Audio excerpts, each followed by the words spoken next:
নাজমুল ভাই, আপনি চেষ্টা করছেন, অ্যাট দ্য সেম টাইম আমরা দেখতে পাচ্ছি যে বিসিবির তে যারা হচ্ছে এভাবে খরচগুলো করেছে, আপনি কি তাদেরকে আইডেন্টিফাই করতে পেরেছেন কিনা? কারণ যারা এই খরচগুলো করছে, একটা সিন্ডিকেট আছে, একটা মহল আছে, তারাই এভাবে নিয়ে গেছে। এবং আমরা এখনও শুনতে পাই যে তারা নাকি এখনও বিসিবির টেন্ডারগুলো তারাই কন্ট্রোল করছে, বা এই যে ব্যয়ের বিষয়গুলোতে বা যে কোনো কিছুতেই তারাই হচ্ছে ওগুলোর কন্ট্রোল এখনও তাদের হাতেই আছে। তাদেরকে আপনারা আইডেন্টিফাই করতে পেরেছেন কিনা? সেখান থেকে তাদের হাত থেকে বের করে আনার জন্য আপনারা কি ব্যবস্থা নিয়েছেন? কিছু কিছু আইডেন্টিফাই করতে পেরেছি, সবগুলো এখন পর্যন্ত করতে পারিনি। তাদেরকে আইডেন্টিফাই করতে পেরেছেন? লজিস্টিক্সের বেশ কিছুই আছে, ক্রিকেট অপসের বেশ কিছুই আছে, টেন্ডার অ্যান্ড পারচেজের বেশ কিছু লোকজন আছে যারা এগুলোর সাথে সরাসরি জড়িত বলে আমরা আইডেন্টিফাই করতে পেরেছি।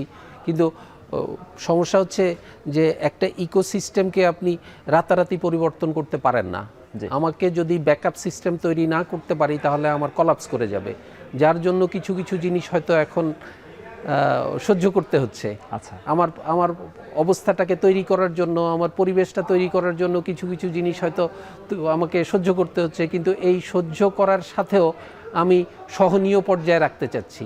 আচ্ছা, যাতে সহনীয় পর্যায় থেকে আমার ইকোসিস্টেমটাকে অ্যাক্টিভ রেখে ক্রিকেট বোর্ডের কার্যকলাপে যাতে কোনো বাধাগ্রস্ত না হয়, সেইটা করার জন্য যেটুকু করা দরকার সেটুকু করার চেষ্টা করছি আমি।